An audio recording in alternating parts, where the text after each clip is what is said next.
Hello mga ka-open. Ito na naman si Inday Bagat, ang iyong open minded vlog.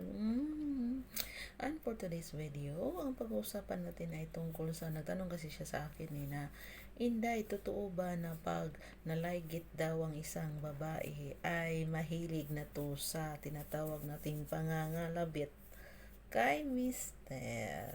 So, yan po ang ating topic ngayon. At kung ikaw po ay ayaw sa mga bagay na ganito, mag-skip the video ka na lang po dahil hindi ito para sa iyo, no? So, ngayon ay may pimpos ang ating mata dahil siguro to sa panonood ng mga ano dyan. Gibinggit ba? Alam yung ano sa Bisaya, pag binggiton ka, meaning lagi kang nanonood ng ano.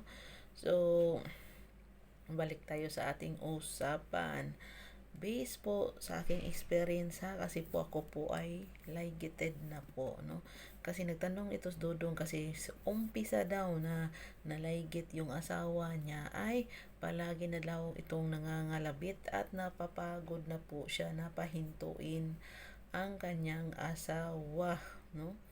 Kasi ano daw, halos oras-oras na lang daw nangangalabit, no? So, ang naisip daw niya na dahil daw ito sa tinatawag nating laygit. So, hindi naman ako doktor. Bakit ako yung tinanong dito? So, disclaimer po ha, hindi po ako doktor o hindi po ako nurse, no? So, ito ay based po sa aking experience. May dalawang uri po ang laygit. Ito po yung laygit na kung saan tinatalian lang po yung tube, yung tubo na daanan ng inyong mga similya dudong. At yung isa namang laygit ay yung pinutol po talaga yung tube o yung pathways na doon dadaan ng ano para mag-unite doon sa aming egg cells.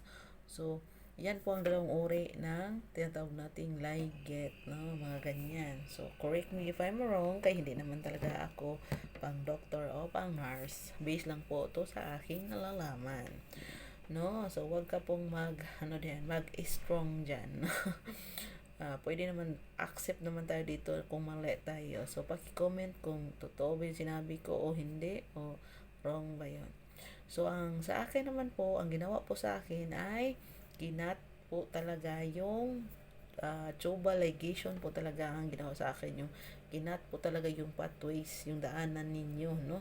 Para hindi yan mag-unite doon, no? So, hindi na talaga, wala akong capability na magkaanak na. Only 1%. So, 1% ha, kasi hindi naman talaga fully na 100%. So, 99% hindi na po talaga ako makapagbigay ng anak, no? So, meron akong dalawang anak. So, in-stop ko na kasi nga pulubi pa tayo, marami pa tayong anak. Paano natin paaaralin? So, based on my reason lang yan ha, ng about family. So, when it comes to family planning, nasa inyo na yan. So, wala na akong pakay dyan. Ito ay opinion ko lang, no? So, balik tayo doon sa tanong ni Dodong na kung saan, totoo ba na pag ganyan ang babae ay nagiging addiction nila yung ana-ana. So, yung masasabi ko, sa based on experience, nasa sabi-sabi lang po yan, nasa utak lang po yan ng mga tao, nasa utak lang po yan ng mga marites, nasa utak lang po yan ng mga marisol, nasa utak lang po yan ninyo na pag once na wala ka ng iisipin na mabuntis ka ba or maano ka, so gusto mo na palagi na lang ganyan kay ganyan, no? So hindi po yan totoo, no? Hindi po yan totoo kasi nasa tao lang po talaga yan, no? Nasa tao lang talaga yan. Kung sobrang sobra na, magpatingin na po kayo ng doktor kasi addiction na po ang tawag dyan. No? Kung labis-labis na ang mga ganyanan. Pero based po sa akin, hindi naman nangyayari yan kasi nasa malayo ako. Pero bakit wala akong labas-labas para makapaghanap ng ana-ana? At bakit wala akong mga ka-chatmate para mag-ana-ana? So, depende po talaga yan sa tao. At hindi tayo maghusga na porket nalaygit na, no? Ito yung iwasan nating husgahan yung tao na porket nalaygit na si Inday ay mahilig na to sa ana-ana. Siguro dudong, yung asawa mo yan, mahilig mangilabit sa'yo, siguro hindi mo na siya binigyan ng atensyon, hindi mo na siya binigyan ng time, hindi mo na siya binigyan ng labing-labing.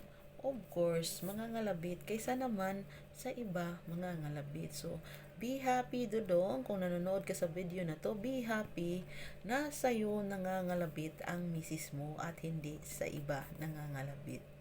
No? So, wag mong isipin na pag nalaygit na yung misis mo, ay yan po ang rason na kung saan maghahanap po siya ng iba. No? Hindi po yan ang rason.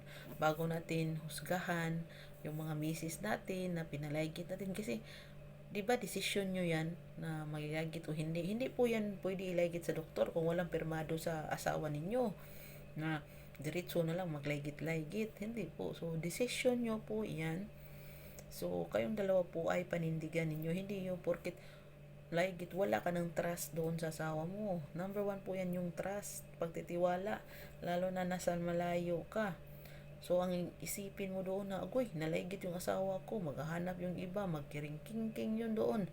So, hindi po yan, dodong. Kailangan may tiwala kayo sa isa't isa. No? Huwag ka pong makinig sa mga, sa mga malabahibong mga dila, no? Or sa pumapasok sa isipan mo. Magpatingin po kayo ng doktor, magpa-advise po kayo ng doktor tungkol sa mga bagay na ganyan na mga ganyan na pag naano na ang babae, totoo ba na kanang kuan na mahilig na sa mga ganyan, sa Bisaya pa mabigaon daw, maburengkat no, mga ganyan no. So hindi po 'yan totoo, no? Nasa tao po talaga 'yan kung ganyan siya o hindi. Hindi natin i-judge na porkit na laygit na siya ay mahilig na siya sa mga ganyanan or nagiging buriring na siya dahil kay wala na siyang ano. So, mindset lang po talaga yan ng mga marites at marisol. At nahawaan na po yung mga utak mo dudong, yung utak mo dudong na mga naman no? Yung utak mo dudong. So, huwag ka pong maniwala, magtiwala ka doon sa asawa mo. Kasi kung totoo kang mahal, hindi yan maghahanap. At of course, tanungin mo din yung self mo na kung may pagkukulang ka, no? Kasi hindi naman talaga maghahanap ang babae kung wala ka pong pagkukulang. So, yan lang po muna ang ating ang ating maipapayo ngayon tungkol sa kung ang ligated na babae ay magiging isang borikat ba pagdating sa mga ganyan kasi in myself, ako po ay isang ligated na babae pero hindi man ako nagiging borikat, no? So, yan lang po muna ha. Bye bye for now.